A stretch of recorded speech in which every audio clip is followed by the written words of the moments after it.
पुराने जमाने में एक शहर में दो ब्राह्मण पुत्र रहते थे। एक गरीब था तो दूसरा अमीर। दोनों पड़ोसी थे। गरीब ब्राह्मण की पत्नी उससे रोज झगड़ा करती, रोज ताने देती। एक दिन एकादशी के दिन गरीब ब्राह्मण पुत्र झगड़ों से तंग आ गया और जंगल की ओर चल पड़ा, ये सोचकर कि जंगल में शेर या कोई मांसाहारी जीव उसे मारकर खा जाएगा। उस जीव का पेट भी भर जाएगा और मरने से वो भी रोज रोज के झिकझिक से मुक्ति पा जाएगा। जंगल में जाते जाते उसे एक गुफा नजर आती है। वो गुफा की तरफ जाता है। गुफा में एक शेर सोया होता है और शेर की नींद में खलल ना पड़े इसके लिए हंस का पहरा होता है। हंस जब दूर से ब्राह्मण पुत्र को आता देखता है तो चिंता में पड़ सोचता है, ये ब्राह्मण आएगा, शेर जागेगा और इसे मारकर खा जाएगा। आज एकादशी है, एकादशी के दिन मुझे पाप लगेगा, इससे कैसे बचाएं?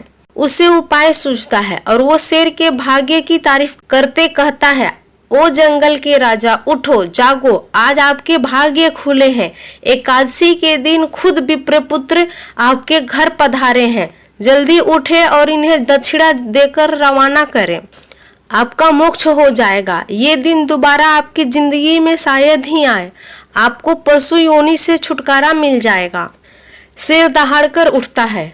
हंस की बात उसे सही लगती है और इससे पहले जिन मनुष्यों का शिकार उसने किया था उसके गहने उसके पास पड़े होते हैं, जो ब्राह्मण के पैरों में रखकर शीश नवाता है और जीभ से उनके पैर चाटता है। हंस ब्राह्मण को इशारा करता है, विप्रदेव, यह सब गहने उठाओ और जितना जल्द हो सके वापस घर जाओ। यह सिंह है, कब मन बदल जाए पता नहीं। ब्राह्मण बात समझ जाता है और घर लौट जाता है। पड़ोस में रहने वाली अमीर ब्राह्मण की पत्नी को जब ये सब पता चलता है तो वो भी अपने पति को जबरदस्ती अगली एकादशी को जंगल में उसी शेर की गुफा की ओर भेजती है। अब शेर का पहरेदार बदल जाता है। नया पहरेदार होता है कौवा। जैसी कौवे की प्रवृत्ति होती है वो सोचता है, बढ़िया है, ब्राह्मण आया है, शेर को जगाऊंगा, शेर की नींद में खलल पड़ेगी, गुस्सा जाएगा और ब्राह्मण को मारेगा तो कुछ मेरे भी हाथ लगेगा, मेरा भी पेट भर जाएगा। ये सोच वो कौवा काव काव चिल्लाता है। शेर गुस्सा हो जाता है। दूसरे ब्राह्मण पर उसकी नजर पड़ती है। उसे हंस की बात याद आ जाती है। वो समझ जाता है कि कौवा क्यों काव काव कर रहा है।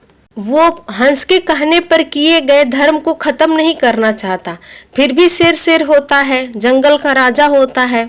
वो दहाड़कर ब्राह्मण को कहता है, हंस उड़ सरोवर गए, अब काग भयो प्रधान, तब विप्र थारे घर जाओ, मैं की ना इनी जजमान।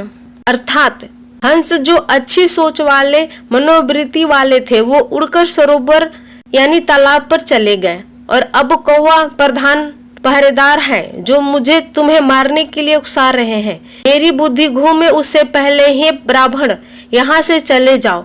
शेर किसी का जजमान नहीं हुआ है, वो तो हंस था जिसने मुझसे ये पुण्य करवा दिया था।